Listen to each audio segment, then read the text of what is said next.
വരുവാൻ സർവശക്തനായ സർവകൃപാലുവായ ദൈവം ആയുസ്സിൻ്റെ ഒരു ദിനം കൂടെ ഒരുക്കിയതിനെ ഓർത്ത് കർത്താവിന് സ്തോത്രം ചെയ്യുന്നു.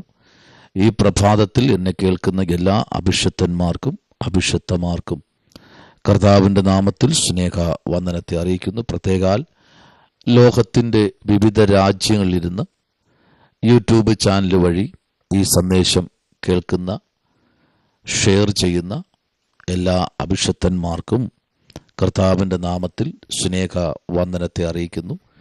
ദൈവം നിങ്ങളെല്ലാവരെയും ആയിരിക്കുന്ന രാജ്യങ്ങളിൽ, പട്ടണങ്ങളിൽ, ആമേൻ, ഗ്രാമങ്ങളിൽ ദൈവം നിങ്ങളെ അനുഗ്രഹിക്കുമാറാകട്ടെ. ഇന്നത്തെ ചിന്താവിഷയം അനുഗ്രഹം എങ്ങനെ പ്രാപിക്കാം എന്നാണ്. സ്തോത്രം. പലപ്പോഴും നമ്മുടെ ജീവിതത്തിൽ അനുഗ്രഹം പ്രാപിക്കണം, പക്ഷേ പ്രാപിക്കാൻ കഴിയാതിരിക്കുന്ന അവസ്ഥകൾ കൂടെയൊക്കെ ആത്മീക വ്യക്തികൾ കടന്നു പോകാറുണ്ട്. അതിന് യഥാർത്ഥമായൊരു വിഷയമാണ് ദൈവത്തിന് കൊടുക്കുക എന്നുള്ളത്. സ്തോത്രം. പഴയ നിയമത്തിലും പുതിയ നിയമത്തിലും അത് വ്യക്തമായി നമ്മെ പഠിപ്പിക്കുന്നു. സ്തോത്രം. എബ്രായ ലേഖനം മുതൽ പഠിക്കുമ്പോൾ ദൈവത്തിൻ്റെ ആത്മാവ് നമ്മെ നിരന്തരമായി പഠിപ്പിക്കുന്ന കാര്യാദികൾ നമുക്കറിയാം. അപ്പോസ്തല പ്രവൃത്തികളിൽ കാണുന്നു. അപ്പോൾ പഴയ നിയമത്തിനകത്തും പുതിയ നിയമത്തിനകത്ത് പൗലൂസ് വ്യക്തമായി വിളിച്ചു പറയുന്നു. അങ്ങനെയെങ്കിൽ ഇന്ന് പ്രഭാതത്തിൽ നമുക്ക് ആ ഭാഗം ചിന്തിക്കാമല്ലോ. ആമേൻ. സ്തോത്രം. മലാക്കി പ്രവാചകന്റെ പുസ്തകം 3-ാമത്തെ അധ്യായം അതിൻ്റെ 10-ാമത്തെ വാക്യം. മലാക്കി പ്രവാചകന്റെ പുസ്തകം 3-ാമത്തെ അധ്യായം 10-ാമത്തെ വാക്യം. അവിടെ ഇങ്ങനെയാണ് വായിക്കുന്നത്. ആദ്യത്തെ വരികൾ ഇങ്ങനെ വായിക്കുന്നു: എൻ്റെ ആലയത്തിൽ ആഹാരം ഉണ്ടാകേണ്ടതിന് നിങ്ങൾ ദശാംശം മുഴുവനും ഭണ്ഡാരത്തിലേക്ക് കൊണ്ടുവരുവീൻ. സ്തോത്രം. എന്തുകൊണ്ടാണ് അവിടെ അങ്ങനെ മലാക്കി പ്രവാചകൻ പറഞ്ഞു മുഴുവനും കൊണ്ടുവരാൻ? അപ്പോൾ എടുത്തു വയ്ക്കാൻ, ഇതിൽ നിന്ന് കുറച്ച് മാറ്റി വയ്ക്കാൻ ചാൻസ് ഉണ്ട്. പ്രവാചകനറിയാം. പ്രവാചകന്മാരിൽ ശക്തനായ കരുത്തനായ ഒരു പ്രവാചകനാണ് മലാക്കി. താൻ പ്രവചിക്കുന്ന ഓരോ വാക്കുകളും വളരെ ആഴമേറിയ ചിന്തിപ്പിക്കുന്ന വാക്കുകളാണ്. തൻ്റെ പ്രവചന ശബ്ദം, തൻ്റെ ആമേൻ ദൈവമായിട്ടുള്ള കൂട്ടായ്മ, അതെല്ലാം നമ്മൾ ശരിക്കൊന്ന് പഠിക്കുമ്പോൾ തൻ്റെ വായിൽ നിന്ന് വരുന്ന ആ വാക്ക് എന്ന് പറഞ്ഞാൽ ദൈവത്തിൻ്റെ ശബ്ദം തന്നെയാണ്. നോക്കൂ, ആമേൻ. ഇവിടെ പറയുന്നത് എൻ്റെ ആലയത്തിൽ ആഹാരം ഉണ്ടാകേണ്ടതിനും നിങ്ങൾ ദശാംശം മുഴുവനും ഭണ്ഡാരത്തിലേക്ക് കൊണ്ടുവരുവീൻ. കണ്ടോ? അപ്പോൾ ദശാംശം മുഴുവനും ഒരാഴ്ച നിങ്ങൾ ജോലി ചെയ്യുന്ന, അല്ലെങ്കിൽ ഒരു മാസം നിങ്ങൾ ജോലി ചെയ്യുന്ന, ആമേൻ, ആ ജോലി ചെയ്യുന്ന പൈസയിൽ നിന്ന് ദശാംശം ദൈവത്തിന് കൊടുക്കണം. പകുതി എടുത്ത് മാറ്റി വയ്ക്കാനല്ല പറഞ്ഞേ. ആമേൻ. ഞായറാഴ്ച ആലയത്തിൽ പോകേണ്ടേ, ദശാംശം കൊടുക്കണ്ടേ എന്ന് ചോദിക്കുമ്പോൾ കൊടുക്കണം, എന്തെങ്കിലും എടുത്ത് വയ്ക്ക്. അതല്ല, നമ്മൾ ജോലി ചെയ്ത അതിൽ നിന്ന് ഒരണ പൈസ കുറയാതെ മുഴുവനും. സ്തോത്രം. ഒരു കുടുംബത്തിനകത്ത് 4 പേര് ജോലി ചെയ്യണമെങ്കിൽ 4 പേരുടെയും ദശാംശം മുഴുവനും ഭണ്ഡാരത്തിൽ വരണം. സ്തോത്രം. ആലയത്തിലേക്ക് വരണം. ഇന്ന് ദൈവത്തിൽ നിന്ന് ഇങ്ങോട്ട് പ്രാപിക്കാൻ വേണ്ടി ജനം എന്തും ചെയ്യും. പക്ഷേ ദൈവം അനുഗ്രഹിച്ചു കഴിയുമ്പോൾ അങ്ങോട്ട് കൊടുക്കുന്ന കാര്യത്തിൽ കുറച്ച് ബുദ്ധിമുട്ടാണ്. അത് പ്രവാചകനായ മലാക്കിക്ക് അറിയാം. സ്തോത്രം. നോക്കിക്കേ, അടുത്ത് ഞാൻ നിങ്ങൾക്ക് ആകാശത്തിൻ്റെ കിളിവാതുകളെ തുറന്ന് സ്ഥലം പോരാതെ വരുവോളം നിങ്ങളുടെ മേൽ അനുഗ്രഹം പകരുകയില്ലയോ എന്നിങ്ങനെ നിങ്ങൾ ഇതിനാൽ എന്നെ പരീക്ഷിപ്പീൻ എന്ന് സൈന്യങ്ങളുടെ യഹോവ അരുളി ചെയ്തു. എന്ത് ചെയ്യണം? നിങ്ങൾ ഭണ്ഡാരത്തിൽ ദശാംശം മുഴുവനും കൊണ്ടുവരുമ്പോൾ ഞാൻ നിങ്ങൾക്ക് ചെയ്യാൻ പോകുന്നത് കണ്ടോ? നോക്കൂ, എന്ത് ചെയ്യുന്നു? ആകാശത്തിൻ്റെ കിളിവാതിലുകളെ കണ്ടോ? അപ്പോൾ ഈ ഭൂമിയിലെ വാതിലല്ല തുറക്കുന്നത്. എവിടെയാ? ആകാശത്തിലെ കിളിവാതിൽ. ദൈവപൈതൽ, ഈ ഭൂമിയിലെ വാതിൽ നിനക്ക് തുറന്നാൽ അത് ചില മിനിറ്റ് കൊണ്ട് അത് അടയും, അല്ലെങ്കിൽ മനുഷ്യൻ അതിനെ അടയ്ക്കും. പക്ഷെ ദൈവം ഒരു വഴി നിനക്ക് വേണ്ടി, എനിക്ക് വേണ്ടി തുറന്നു കഴിഞ്ഞാൽ ഉലകത്തിലെ ഒരു വ്യക്തിക്കും അതിനെ അടയ്ക്കാൻ, തൊടാൻ കഴിയത്തില്ല. എന്തിനേറെ നോക്കാൻ പോലും കഴിയത്തില്ല. കാരണം ദൈവം നിനക്ക് വേണ്ടി തുറന്ന വഴിയാണ്. ദൈവം നിനക്ക് വേണ്ടി തുറക്കപ്പെട്ട വാതില. ആമേൻ. എതിരാളികൾ എത്ര ശക്തനാണെങ്കിലും ദൈവം ആ വാതിക്കൽ ഉണ്ടാകും.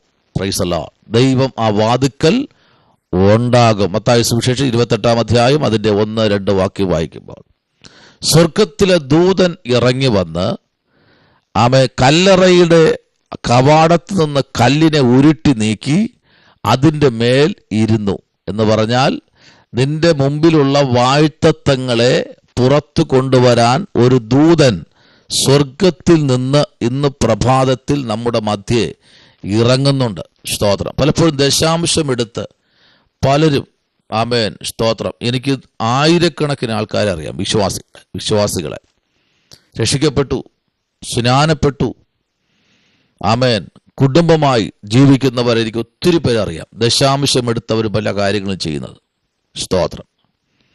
ഹല്ലേലൂയ. ഞാൻ അവരോട് പറഞ്ഞിട്ടുണ്ട്, ഒരു ദൈവദാസിയെ നിങ്ങൾ ദശാംശത്തിൽ നിന്ന് 1 രൂപ പോലും എടുക്കരുത്. അഥവാ നിങ്ങൾ ദശാംശത്തിൽ നിന്ന് 100 രൂപ എടുത്താൽ അതിൻ്റെ 10 മടങ്ങ് നിങ്ങൾ കൂടുതൽ വെക്കേണ്ടി വരും. 100 രൂപ എടുത്താൽ അതിൻ്റെ എത്ര 10 മടങ്ങ് എന്ന് പറയുമ്പോൾ 1000 രൂപ നിങ്ങൾ കൂടുതൽ വെക്കണം. സ്തോത്രം. ആമേൻ. ഹല്ലേലൂയ. നോക്കൂ, ദൈവത്തിൻ്റെ നന്മ മോഷ്ടിച്ചാൽ, സ്തോത്രം, ദൈവ പൈതലെ നീ പണി മാറ്റി പിടിക്കും. ദൈവസന്നിധിയിൽ നിനക്ക് ആരോഗ്യവും ബലവും ശക്തിയും ദൈവകൃപയും, സഞ്ചരിക്കാൻ വാഹനവും അതിനെ സൂക്ഷിക്കാൻ ദൂതന്മാരെയും രാവും പകലും നിന്റെ കുടുംബത്തെ പരിപാലിക്കുന്ന ദൈവത്തിൻ്റെ പൈസ എടുത്ത് എന്തൊക്കെ ചെയ്താലും ദൈവം വിടത്തില്ല. സ്തോത്രം. ഈ പ്രഭാതത്തിൽ നിങ്ങൾ അനുഗ്രഹം പ്രാപിക്കണം. 2025 പ്രാപിക്കാം, നടന്നില്ല. 24 പ്രാപിക്കാം, നടന്നില്ല. 23 പ്രാപിക്കാം, നടന്നില്ല. എന്താ? ദൈവത്തിൻ്റെ പൈസ മോട്ടിക്കുക. 22 പ്രാപിക്കാം, ഡിസംബർ 31-ാം തീയതി സമർപ്പിക്കുക. 21 സമർപ്പിച്ചു, നടന്നില്ല. 20 സമർപ്പിച്ചു, അനുഗ്രഹം പ്രാപിച്ചില്ല. എന്തിനേറെ, രക്ഷിക്കപ്പെട്ട് സ്നാനപ്പെട്ട് തീരുമാനമെടുത്തിട്ട് വർഷം 10-25 ഇതുവരെയ്ക്കും ദൈവിക നന്മ പ്രാപിക്കാൻ കഴിഞ്ഞില്ല. എൻ്റെ പൊന്നു ദൈവദാസനെ, ദൈവമക്കളെ, ഈ ലോകത്തിലെ നന്മ നീ പ്രാപിക്കാൻ നിനക്ക് വേണ്ട. ദൈവിക വാഴ്ത്തത്വം ദൈവം നിനക്ക് വേണ്ടി ഒരു വഴി തുറന്നാൽ ആ വഴി ആർക്കും അടയ്ക്കാൻ കഴിയില്ല. ഉറപ്പായിട്ടും. ആമേൻ. നിന്റെ കഷ്ടതയിലും നിന്റെ കണ്ണുനീരിലും ദൈവം ഒരു വഴി തുറന്നാൽ, ആരൊക്കെ നിന്നെ ഒരു തെരുവ് നായി എന്ന് വിളിക്കാൻ വാ തുറന്നാലും, അവർ ഹൃദയത്തിൽ വിളിച്ചാലും, നീ ഒരു തെരുവിൽ അലയുന്ന നായെപ്പോലെ സഞ്ചരിക്കുമെന്ന് പറഞ്ഞ് അവർ നിന്നെ ശപിച്ചാലും, ദൈവം നിനക്കൊരു വഴി തുറന്നിട്ടുണ്ടെങ്കിൽ 1000 പേര് നിനക്കെതിരെ എണീറ്റാലും അത് നിന്റെ അടുത്ത് വരത്തില്ല. സ്തോത്രം. കാരണം ദൈവം നിന്റെ അടുത്തുണ്ട്. സ്തോത്രം. Praise the Lord. ആ ഒരു ബലം നമ്മൾ പ്രാപിക്കണമെങ്കിൽ ദൈവത്തിൻ്റെ ഭണ്ഡാരത്തിൽ നിന്ന് മോഷ്ടിക്കരുത്. അവൻ്റെ പേരാണ് വിശുദ്ധ കള്ളൻ. Praise the Lord. അവൻ അശുദ്ധ കള്ളനല്ല, കാരണം സ്നാനപ്പെട്ടു. അവൻ ആരാ? വിശുദ്ധ കള്ളൻ. ആമേൻ. വിശുദ്ധ കള്ളി. അങ്ങനെ വിളിക്കാൻ പറ്റൂ. കാരണം ദൈവത്തിൻ്റെ പൈസ എടുത്തതല്ലേ. ദൈവത്തിൻ്റെ പൈസ കൊള്ളയടിച്ചാൽ രക്ഷപ്പെട്ടിട്ടുണ്ടോ? രക്ഷപ്പെട്ടിട്ടുണ്ടോ? ആരെങ്കിലും ഒരാൾ പറ. നിങ്ങൾ തന്നെ പറ. നിങ്ങൾ രക്ഷപ്പെട്ടോ? ദൈവത്തിന് ദശാംശം എടുത്ത് തിന്നല്ലേ രക്ഷപ്പെട്ടോ? ആമേൻ. സ്തോത്രം. 1150 രൂപ വയ്ക്കേണ്ടത് ഇന്ന് 1100 രൂപ മതി. 50 രൂപ വേണ്ട. 50 രൂപയ്ക്ക് ഇന്ന് കണക്ക് പറയേണ്ടി വരും. സ്തോത്രം.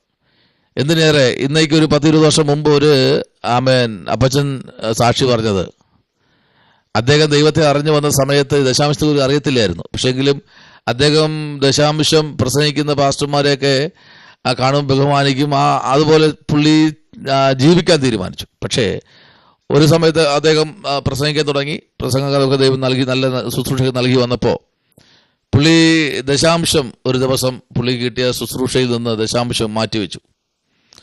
അത് 19 രൂപ 50 പൈസയാണ് വരേണ്ടത്. ദശാംശം 19 രൂപ 50 പൈസ. പുള്ളി 19 രൂപ മാറ്റി, 50 പൈസ മാറ്റിയില്ല. കാരണം 50 പൈസയല്ലേ ഉള്ളൂ, കുഴപ്പമില്ല. ഒരു ദിവസം 19 രൂപ 10 പൈസയായിരുന്നു. ആമേ, ശ്രദ്ധിക്കൂ, അതിന് ദശാംശം മാറ്റിയില്ല, 10 പൈസ മാറ്റിയില്ല, 19 രൂപ മാറ്റി. ഒരു ദിവസം 103 രൂപ 60 പൈസയായിരുന്നു. അദ്ദേഹം പറയുക, അപ്പോൾ ഈ 60 പൈസ നമുക്ക് നിസാരമാണ്. കർത്താവ് എന്താ പറയുക? നിന്റെ തലയിലെ ഒരു തലനാര് നിലത്ത് വീണാൽ ഞാൻ അറിയുന്നു. നമ്മൾ നിസാരമെന്ന് പറയുന്ന തലനാര് പോലും കർത്താവ് എണ്ണി തിട്ടപ്പെടുത്തിയിരിക്കുക. ദൈവ പൈതലേ, കർത്താവ് എണ്ണി തിട്ടപ്പെടുത്തി വച്ചിരിക്കുക. നമ്മൾ പലപ്പോഴും ആമേൻ അത് നിസാരമെന്ന് കാണുമ്പോൾ നമ്മെ അറിയുന്ന, നമ്മെ സൂക്ഷിക്കുന്ന, നമ്മെ പരിപാലിക്കുന്ന ഒരു രക്ഷകൻ നമുക്കുണ്ട് എന്നുള്ള കാര്യം ഇന്ന് പകൽക്കാലം നിങ്ങൾ മറന്നു പോകരുത്. കാരണം പരിശുദ്ധാത്മാവിന്റെ നിയോഗപ്രകാരം സഞ്ചരിക്കുന്ന ഒരു ദൈവ പൈതലിനെ കുറിച്ച് ദൈവം ഒന്നും നിസ്സാരമായി കാണുന്നില്ല എന്നുള്ള കാര്യം മറന്നു പോകരുത്. ഇപ്പൊ ദശാംശത്തിൽ നിന്ന് 10 പൈസ നീ എടുത്ത് മാറ്റിയാലും ദൈവസന്നിധിയിൽ കണക്ക് പറയേണ്ടി വരും. സ്തോത്രം. അതുകൊണ്ടാണ് ഇന്ന് പലരും അനുഗ്രഹം പ്രാപിക്കാൻ കഴിയും. വിശ്വസ്തന്മാരുടെ മേലെ ദൈവാത്മാവ് അഭിഷേകം പകരൂ. ആരുടെ മേല? വിശ്വസ്തന്മാരുടെ മേൽ. അല്ലാതെ മൂക്കുകുത്തി നിന്നാലും ദൈവം തരത്തില്ല. പിന്നെ ആരെങ്കിലും പറയുന്നത് കേട്ട് പറയാനേ പറ്റൂ. സ്തോത്രം. ആമേ, ഇന്നേക്ക് ഒരു 10-12 വർഷം മുമ്പ് ഞങ്ങളൊരു അഭിഷേക ശുശ്രൂഷ നടത്തിയപ്പോൾ സഭാ ഹാളിൽ ഏകദേശം ഒരു 10-22 പേര് അഭിഷേകം പ്രാപിക്കാതിരിക്കുക. ആമേൻ. വെളുപ്പിന് 3 മണിയായപ്പോൾ അതിൽ 2 പേര് അഭിഷേകം പ്രാപിച്ചില്ല. ആമേൻ. ആമേൻ. ഞങ്ങൾ ശുശ്രൂഷകന്മാർ പറഞ്ഞു, കാര്യം ചെയ്തു, നിങ്ങളുടെ കുറവുകളെ ഏറ്റുപറഞ്ഞ് പ്രാർത്ഥിക്കൂ എന്ന് പറഞ്ഞ് ഒരു പാട്ടൊക്കെ പാടി രണ്ടാമതും ആരാധിച്ച് വന്നപ്പോൾ ഇവർ 2 പേരും അന്യഭാഷയിൽ ആരാധിക്കുന്നത് കേട്ടു. സ്തോത്രം. ആമേൻ. അവർ അന്യഭാഷ പ്രാപിച്ചു. പക്ഷേ അവർ പ്രാപിച്ചേതാ? ദൈവം കൊടുത്ത ആത്മാവല്ല. അടുത്തിരിക്കുന്ന ആൾ പറയുന്ന കേട്ട് അവർ പറഞ്ഞു, അല്ലെങ്കിൽ നാണക്കേടല്ലേ, ഞങ്ങൾ എന്ത് പറഞ്ഞില്ലേ എന്ത് ചെയ്യും. പക്ഷെ ഇന്ന് ശ്രദ്ധിക്കണം, ആ 2 പേരും ഇന്ന് ഭൂമിയുടെ മുഖത്തില്ല. സ്തോത്രം. ആമേൻ. ഒരാൾ കേട്ട് പറയേണ്ടതല്ല ദൈവകൃപ. പ്രാപിക്കണമെങ്കിൽ എങ്ങനെ ദൈവാത്മാവ് പ്രാപിക്കാൻ പറ്റും? ദൈവത്തിൻ്റെ ആത്മാവ്, പരിശുദ്ധാത്മാവ് പ്രാപിക്കണമെങ്കിൽ ജീവിതം പരിശുദ്ധമായിരിക്കണം. എല്ലാ തലത്തിലും കൊടുക്കൽ വാങ്ങൽ, ദശാംശം, ആമേൻ, വഴിപാട്, പള്ളി, ചർച്ചിലെ എല്ലാ കാര്യങ്ങളിലും ആ വ്യക്തി ആമേൻ പരിശുദ്ധമായിരിക്കണം. സ്തോത്രം. ഹല്ലേലൂയ. അതാണ് പ്രമാണം പറയുന്നത്. അടുത്ത് പറയുന്ന വാക്യം, ഞാൻ വെട്ടിക്കിളിയെ എന്ത് ചെയ്തു? ശാസിക്കും. അത് നിങ്ങളുടെ ആമേൻ നിലത്തിലെ അനുഭവം നശിപ്പിച്ച് കളയില്ല. Praise the Lord. പറമ്പിലെ മുന്തിരിവള്ളിയുടെ ഫലം ആമേൻ സ്തോത്രം മുറിക്കാതെ ആമേൻ കൊഴിഞ്ഞു പോകുകയില്ല. അടുത്ത് എന്ന് സൈന്യങ്ങളുടെ യഹോവ എന്ത് ചെയ്യുന്നു? അരുളി ചെയ്യുന്നു. അപ്പൊ നിങ്ങളുടെ ജീവിതത്തിനകത്ത് എന്ത് നന്മയുണ്ടെങ്കിലും അതിനെന്ത് ചെയ്യത്തില്ല. അല്ലെങ്കിൽ മുന്തിരിവള്ളിയൊക്കെ എന്ത് ചെയ്തു? മുറിഞ്ഞു പോകുക. എന്താണ്? വെട്ടിക്കിളി വെട്ടിക്കളയുന്നതാ. പക്ഷെ ഇവിടെ പറയുന്നത് വെട്ടിക്കിളി എന്ത് ചെയ്യില്ല? മുന്തിരിവള്ളിയുടെ ഫലം മുറിക്കാതെ ആമേൻ സ്തോത്രം. Praise the Lord. ആമേൻ അതിനെ കൊഴിഞ്ഞ് ആമേൻ സ്തോത്രം. ആമേൻ ഒരിക്കലും അതിനെ തകർത്ത് കളയാൻ ദൈവം വെട്ടിക്കിളിയെ വരെ ദൈവം എന്ത് ചെയ്തു? ശാസിക്കുന്നു. പക്ഷെ ദൈവം വെട്ടിക്കിളിയെ പലയിടത്തും അയച്ചിട്ടുണ്ട്. പച്ചപ്പുഴുവിനെ ദൈവം പലയിടത്തും അയച്ചിട്ടുണ്ട്. ആമേൻ. തുള്ളനെ ദൈവം അയച്ചിട്ടുണ്ട്. ദൈവം അയച്ചാൽ പിന്നെ അതിനെ ആർക്കും മാറ്റാൻ കഴിയില്ല. നോക്കൂ, യോനയുടെ പുസ്തകം നമ്മൾ പഠിക്കുമ്പോൾ സ്തോത്രം, യോന ദൈവം പറയുന്നത് കേട്ടനുസരിക്കാതെ സ്വന്തമായി കാര്യങ്ങൾ ചെയ്തപ്പോൾ യോന പാർത്തിരുന്ന ഉറങ്ങിക്കിടന്ന ആവണക്കിന്റെ ഇല മുഴുവനും ആമേൻ ഒരു പുഴു തിന്ന് തീർന്നെങ്കിൽ, നോക്കൂ, ദൈവം കൽപ്പിച്ചിട്ടൊരു പുഴു ഇറങ്ങിയാൽ സകലതും അങ്ങ് വെട്ടും. ഒരു സൈഡിൽ നിന്ന് അങ്ങ് വെട്ടും. അല്ലാതെ പിന്നെ മൂക്കിട്ട് ഇക്ഷ വരച്ചാലും ആമേൻ ദൈവത്തിലെ മനം തിരിഞ്ഞു വരാതെ, മനസ്സ് പുതുക്കാതെ ഈ കാലഘട്ടങ്ങളിൽ അനുഗ്രഹത്തിന് ചെവി കൊടുക്കണ്ട. സ്തോത്രം. പ്രാപിക്കില്ല. കാരണം ദൈവത്തിന്റെ മുമ്പിൽ ദശാംശത്തെ എടുത്ത് മാറ്റി പൂട്ടടിക്കുന്ന വിശുദ്ധ കള്ളന്മാരെ ദൈവം പൂട്ടും. സ്തോത്രം. അത് പൂട്ടിക്കൊണ്ടിരിക്കുക. പലർക്കും വാഴ്ത്തത്വം പ്രാപിക്കാൻ കഴിയുന്നില്ല. ഉയർച്ച ഇപ്പൊ ശരിയാ, ഇപ്പൊ ഇല്ല. കൊടുക്കേണ്ടത് കൊടുക്ക്. ഇല്ലാതെ നിനക്ക് പ്രാപിക്കാൻ കഴിയില്ല. ഇവിടെ നമ്മൾ വായിച്ച വാക്യം, എൻ്റെ ആലയത്തിൽ ആഹാരം ഉണ്ടാകേണ്ടതിന് നിങ്ങൾ ദശാംശം മുഴുവനും ഭണ്ഡാരത്തിലേക്ക് കൊണ്ടുവരുവിൻ.